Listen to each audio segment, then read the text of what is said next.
परिचर्चा के इस नए एपिसोड में आपका स्वागत है। चॉकलेटी हीरो के रूप में करोड़ों सिने प्रेमियों के दिलों पर राज करने वाले ऋषि कपूर अपनी बेबाकी और सच बोलने के लिए जाने जाते रहे हैं। इसी क्रम में ऋषि कपूर ने एक राज खोलते हुए कहा था कि उन्होंने अपने लिए बेस्ट एक्टर का अवार्ड खरीदा था।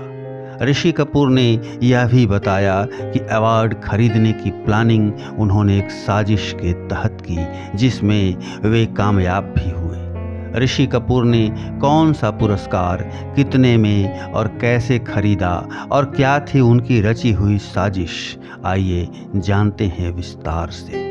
सन 2008 में फिल्म फेयर के लाइफ टाइम अचीवमेंट अवार्ड से नवाजे गए अभिनेता की पहली फिल्म थी बॉबी, जो 1973 में रिलीज हुई थी और सुपर हिट साबित हुई थी। गौरतलब है कि बॉबी फिल्म में दमदार अभिनय के लिए ऋषि कपूर को सन 1974 में सर्वश्रेष्ठ अभिनेता का फिल्म फेयर पुरस्कार मिला था।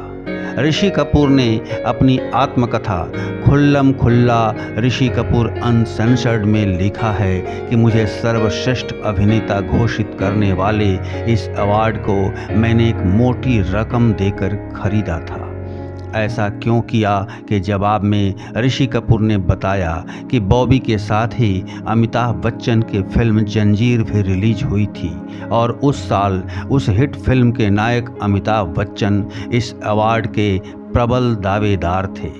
पर ऋषि कपूर ने अवार्ड की कीमत देकर उसे अपने नाम कर लिया था। ऋषि कपूर ने यह भी बताया कि तारकनाथ नाम के एक पीआरओ ने मुझे 30,000 रुपये के बदले बेस्ट एक्टर का अवार्ड दिलाने का दावा किया। मेरे सेक्रेटरी ने भी उस पीआरओ के सपोर्ट में ही अपनी बात रखी, लिहाजा मैंने 30,000 रुपये दिए और मुझे बेस्ट एक्टर का अवार्ड हासिल हुआ। आत्मकथा के ही मुताबिक कभी कभी फिल्म की शूटिंग के दौरान अमिताभ और ऋषि कपूर के बीच बातचीत भी नहीं होती थी। यह चुप्पी संभवतः इसलिए थी क्योंकि अमिताभ बच्चन को ऋषि कपूर की साजिश का पता चल गया था।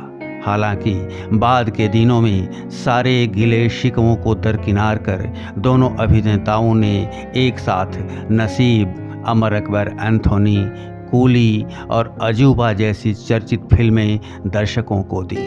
हालांकि अवार्ड खरीदने की घटना को ऋषि कपूर ने अपनी नादानी और नासमझी का नतीजा माना है। उन्होंने लिखा भी है कि उन दिनों मैं महज 22 वर्षों का था और पैसों के सही इस्तेमाल से मैं अनजान था। मैं क्या करने जा रहा हूँ इसका मुझे पता नहीं था। बेशक मैंने अवार्ड खरीदने और गलत मंशा पालने की गलती की थी, जिसका मुझे अफसोस है और मैं इसके लिए शर्मिंदा हूँ।